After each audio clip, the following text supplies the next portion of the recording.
This is the book sparking controversy in Coloma. The Berrien County School Board voted to remove 4 books from the shelves of Jack's high school. And protesters held up signs saying, "Ban the book censors," and book bans are un-American and fascist. The books went under review. A committee was formed to read the books, to talk about them. Bans sexually explicit books in Arizona schools and requires parental consent for material that may fall under the category but isn't quite banned.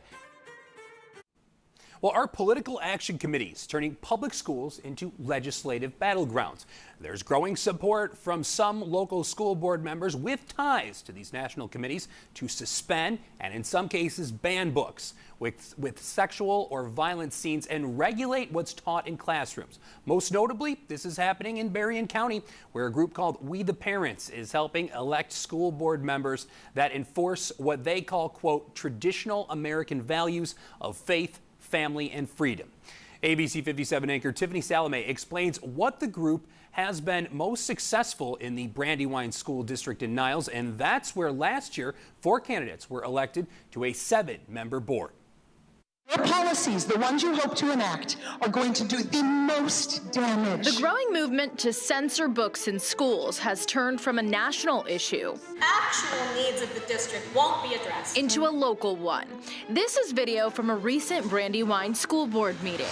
What this board is doing is pushing a political agenda, where the debate got contentious.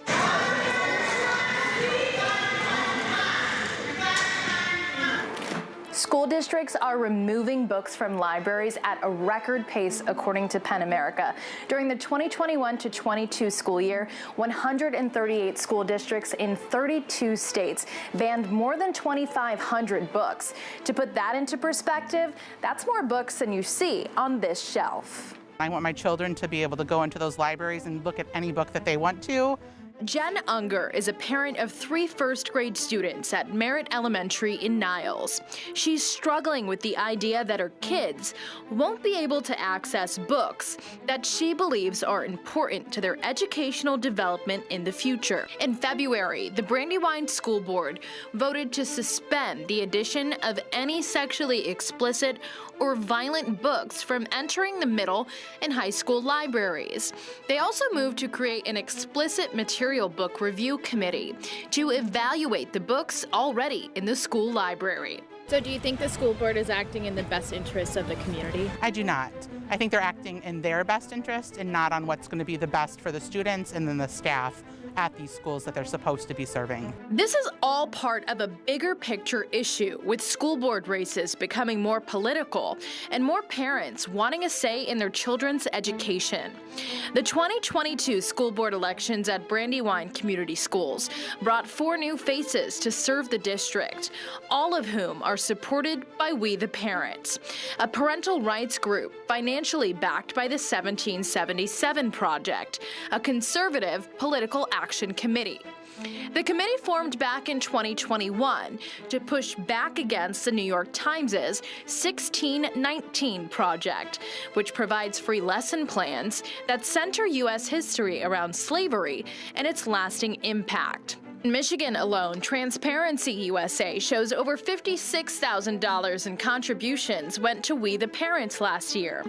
The group supported almost 30 school board candidates across 10 different schools in Berrien County, but they were most successful in Brandywine. Now more than ever, our children's future depends on who we elect for Brandywine School Board. It seems that they have a more political agenda than focusing on the needs of the students of our district. On November 9th, after Board President Thomas Payne, Secretary Angela Seastrom, and trustees Michael Ann McCombs and Elaine McKee won their elections, the 1776 Project PAC tweeted, quote, "We just flipped the Brandywine School Board from liberal to conservative." Unger voted for all 4 We the Parents-backed school board members, something she says she now regrets. I just didn't do my part as a parent and as a taxpayer to make sure I knew what I was voting for. The We the Parents Parents group touts a mission of recruiting, equipping, and retaining a new generation of school board candidates that are grounded in the traditional American values of faith,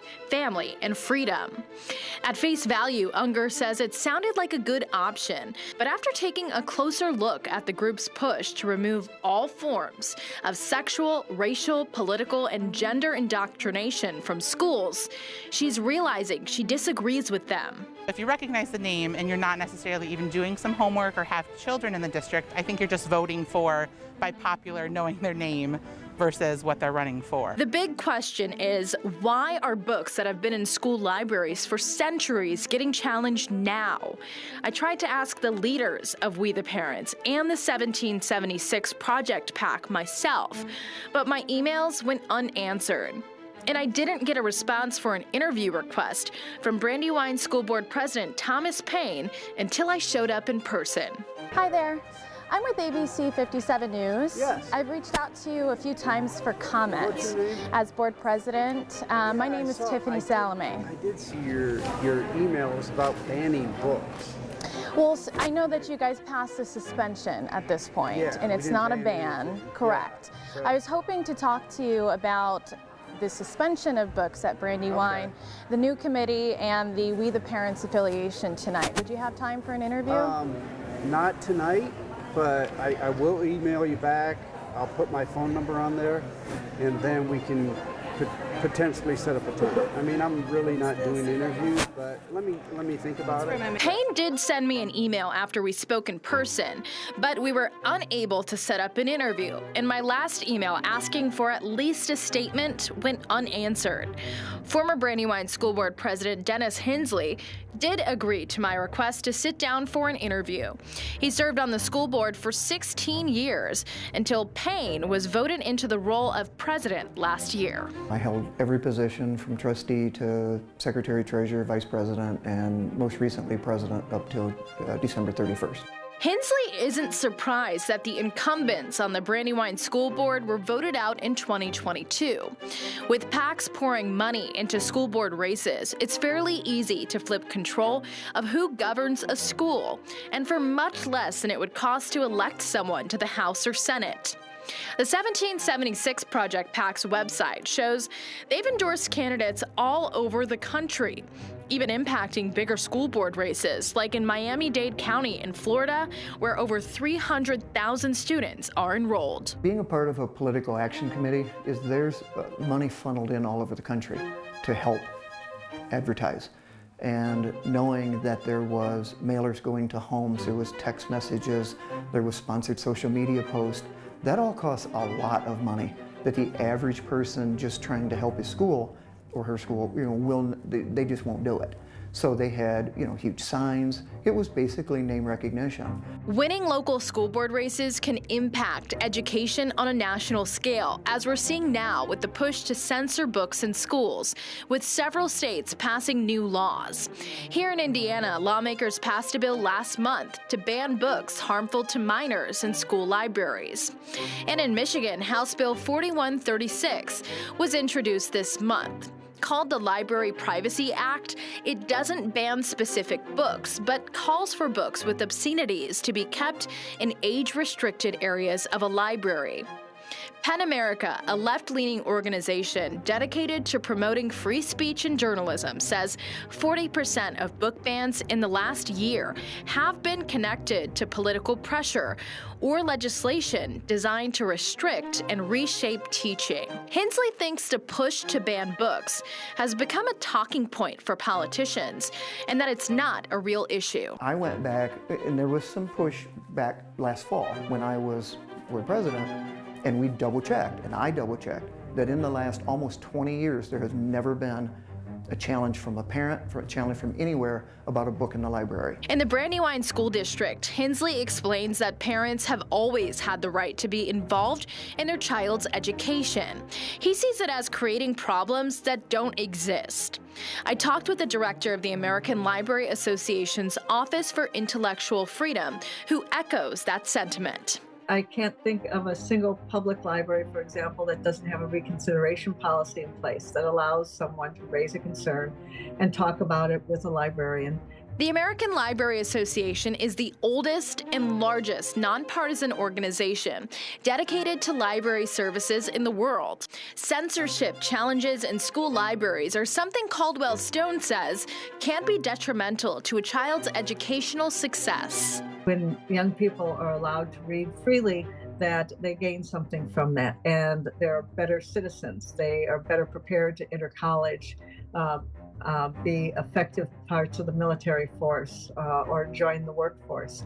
And so when we narrow their opportunity to learn, when we treat education as indoctrination rather than an opportunity to expand horizons, we can see the real impact on young lives. We're talking about middle high school students. We're not talking about kindergartners. What do you consider sexually explicit? A National Geographic? You know, I mean, that's such a broad line. And we want kids, students, to be able to maybe see something that they could be uncomfortable with and ask. And because if we don't let them, they're going to find it. They're going to learn about it one way or the other. Caldwell Stone believes that book banning is the most widespread form of censorship in the United States, and arguably the most dangerous form too. We've seen a quadrupling of the reports of censorship in school libraries and public libraries in the last 2 years. She says banning books can have major impacts on children and society as a whole by creating gaps in knowledge for young learners and undermining efforts to teach students to think for themselves. I've done this work for 20 years, and I've never seen numbers like this in the past.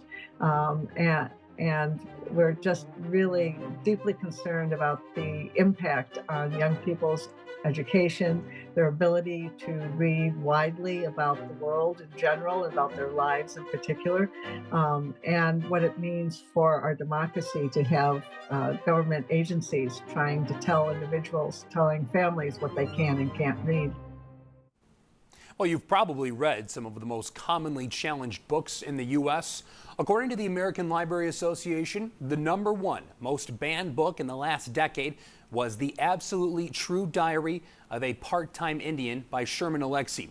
The Captain Underpants series by Dav Pilkey is actually the second most banned book in America.